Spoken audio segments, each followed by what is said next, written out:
Bismillahirrahmanirrahim. Assalamualaikum warahmatullahi ta'ala wabarakatuh. Alhamdulillah, wassalatu wassalamu ala sayyidina rasulillah wa ala alihi wa sahbihi ajma'in, amma ba'd.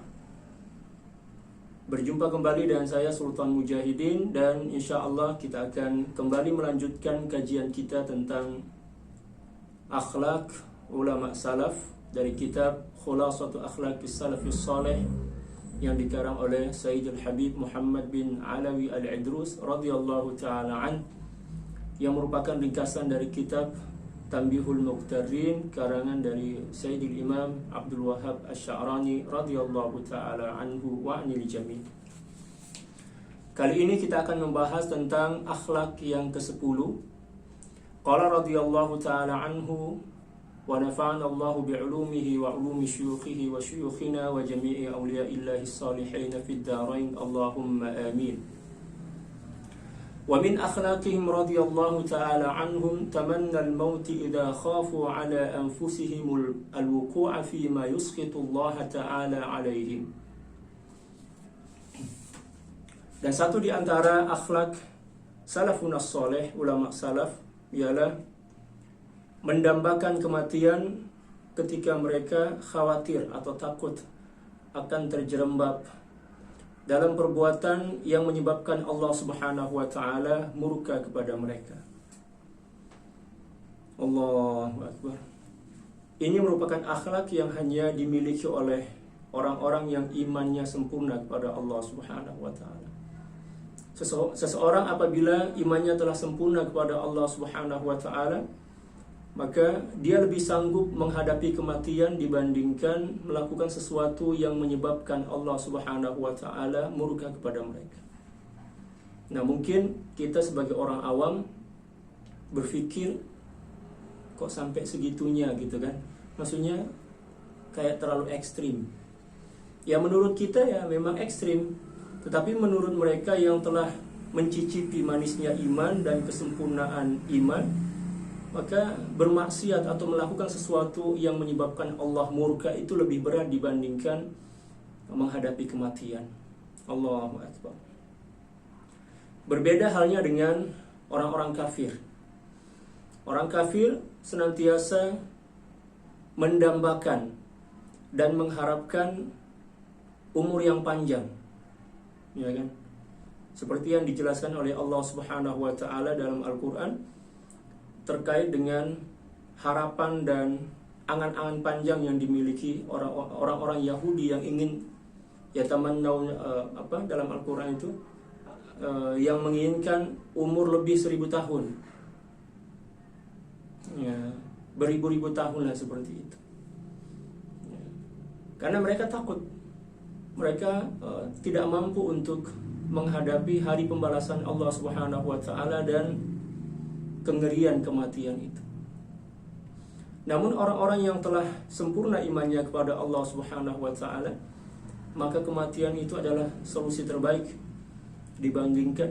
kalau dibandingkan dengan pelanggaran yang akan menyebabkan Allah Subhanahu wa ta'ala murka kepada mereka. Seperti itu. Dan ini merupakan akhlak yang hanya dimiliki oleh orang-orang yang imannya sempurna kepada Allah Subhanahu wa ta'ala. Para sahabat sekalian, seseorang yang mengharapkan kematian itu disebabkan oleh satu di antara dua faktor. Yang pertama adalah disebabkan karena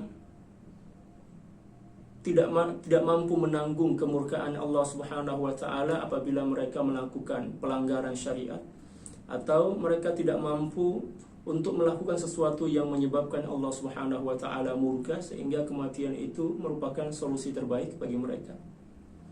Yang kedua, seseorang mengharapkan kematian karena terlalu rindu kepada Allah Subhanahu wa ta'ala.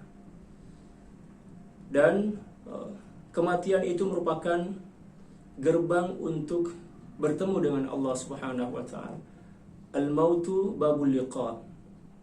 Kematian itu adalah pintu gerbang perjumpaan dengan kekasih mereka, yaitu Allah Subhanahu wa ta'ala.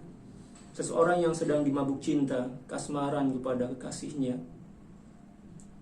maka dia sanggup untuk melakukan apapun demi berjumpa dengan kasihnya. Bahkan walaupun mungkin dengan mempertaruhkan nyawa mereka. Itulah bahasa cinta yang hanya dipahami oleh orang-orang yang memang telah mencicipi rasa cinta itu. Mungkin kita akan berpikir, wah masa sih, nggak masuk akal. Memang cinta bukan sesuatu yang bisa ditakar dan diukur dengan akal. Cinta itu adalah sesuatu yang memang unik. Memang tidak akan pernah mampu ternalar oleh akal kita. Cinta itu adalah rasa. Hanya para pecinta yang bisa memahami dan bisa mengetahui apa yang terjadi pada diri mereka. Para ulama salafus saleh. Ya, saya akan berikan satu contoh misalnya. Para sahabat ketika mereka berjihad fisabilillah, mereka tidak takut mati, bahkan mereka berharap dan berdoa agar mati di medan pertempuran. Apa yang menyebabkan mereka mampu untuk mengharapkan dan memohon kepada Allah Subhanahu wa taala agar mereka syahid fisabilillah? Nah, tentu yang menyebabkan mereka berani dan mampu untuk melakukan hal tersebut karena semangat cinta yang berkobar dalam jiwa mereka. Mereka faham bahwa kematian adalah gerbang untuk berjumpa dengan Allah Subhanahu wa taala. Dan kematian dalam perang fisabilillah merupakan kematian yang sangat terhormat, yang sangat mulia, yang tentu akan mendapatkan ganjaran dari Allah Subhanahu wa taala dengan tempat terbaik ya ketika berjumpa dengan Allah Subhanahu wa taala. Nah, itulah yang terjadi di kalangan salafun saleh. Adapun kita sebagai orang biasa, orang awam, maka kita senantiasa memohon ya, agar panjang umur kan. Ya Allah, panjangkanlah umurku ya Allah, murahkanlah rezekiku ya Allah. Tapi kita tidak pernah berpikir apakah dengan umur yang panjang, rezeki yang melimpah ruah, ada jaminan kita semakin dekat kepada Allah Subhanahu wa taala. Kita semakin dicintai oleh Allah Subhanahu wa taala. Alangkah lebih baiknya apabila kita ingin berdoa atau memohon kepada Allah, mintalah sesuatu yang bisa semakin menambah iman kita, cinta kita, semangat kita untuk mendekatkan diri kepada Allah. Minta hidayah, minta taufik, demikian juga minta cinta ya, dan kasih sayang Allah Subhanahu wa taala. Maka itu lebih baik ya. Jadi seperti ini ya, kualitas iman seseorang itu bisa diukur dari atau dengan cara melihat apa yang mereka minta kepada Allah saat berdoa. Nah, gampangnya seperti itu ya. Ingin tahu kualitas seseorang di sisi Allah Subhanahu wa taala atau iman seseorang, maka satu di antara caranya adalah dengan mendengarkan apa yang dia minta kepada Allah. Apabila yang diminta adalah dunia, yang diminta adalah sesuatu yang mungkin akan semakin menyebabkan dia lalai dari Allah Subhanahu wa taala dan tidak meminta sesuatu yang ada harapan bisa membangkitkan semangatnya, membangkitkan cinta dan ketaatannya kepada Allah Subhanahu wa taala seperti yang saya sebutkan tadi, hidayah, taufik, ya, ridha Allah, cinta Allah Subhanahu wa taala, maka bisa dipastikan bahwa orang tersebut adalah orang yang sedang diperhamba atau diperbudak oleh dunia. Seperti yang terjadi pada orang-orang kafir yang senantiasa berharap dan berusaha agar bisa panjang umur ya, rezekinya semakin melimpah, tanpa berpikir akibat dari panjang umur dan rezeki yang melimpah tetapi ya, kosong dari nilai-nilai ibadah, karena mereka orang kafir. Demikian juga halnya dengan kita. Apabila kita terlalu sibuk meminta umur yang panjang, kesehatan, rezeki yang semakin melimpah ruah, tanpa memohon sesuatu yang ya, memberikan dampak positif kepada iman kita, yang bisa menambah, mengokohkan ya, iman dan takwa kita kepada Allah Subhanahu wa taala, demikian juga cinta dan rindu kita kepada Allah Subhanahu wa taala, maka seolah-olah kita sedang meminta bencana, seolah-olah kita sedang meminta malapetaka.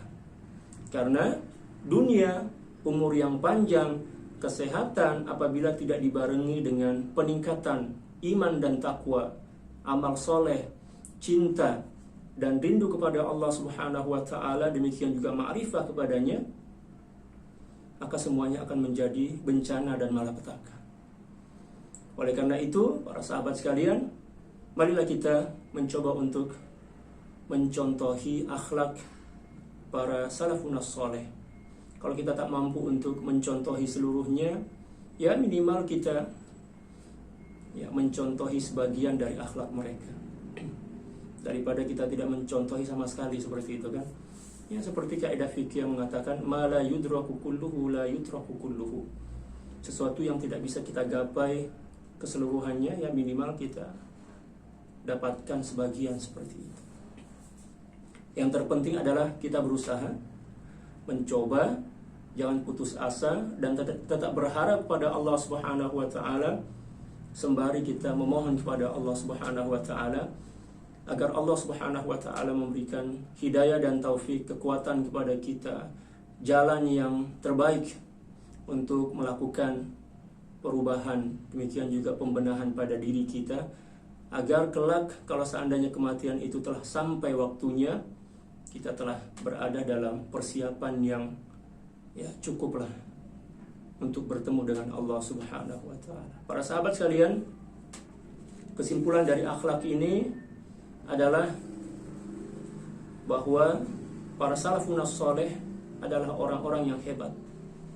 Iman dan takwa mereka luar biasa, begitu luhur dan begitu tinggi, sehingga mereka mampu dan sanggup untuk mengambil pilihan yang menurut kita paling berat, yaitu kematian, dibandingkan harus berlumur dosa, dibandingkan ketimbang melakukan sesuatu yang menyebabkan Allah Subhanahu wa taala murka.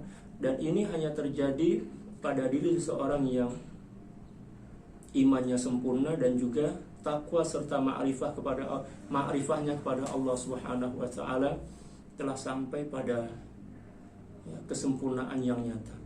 Para sahabat sekalian, demikianlah pembahasan kita tentang akhlak ke-10.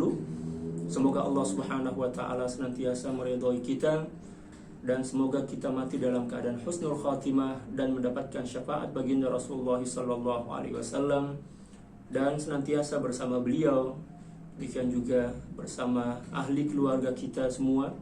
Allahumma amin. Sekian dari saya. Wassalamualaikum warahmatullahi taala wabarakatuh.